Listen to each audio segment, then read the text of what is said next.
To pair the handset with the valve, the handset must be in its factory reset condition. The display should show Tesc RX, where X is a number, as shown in the image.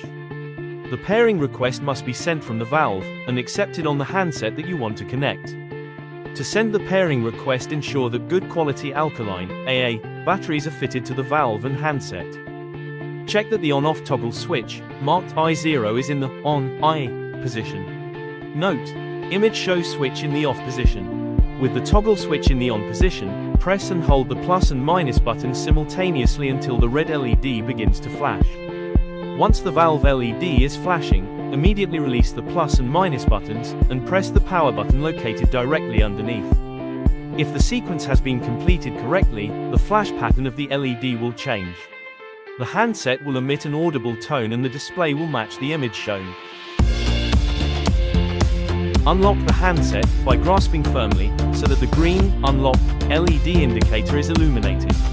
Then press the Set button within 1 minute to accept the pairing request.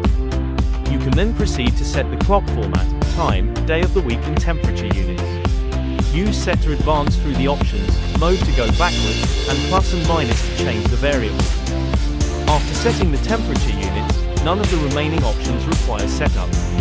You can skip past these options by pressing and holding Set until the display screen appears.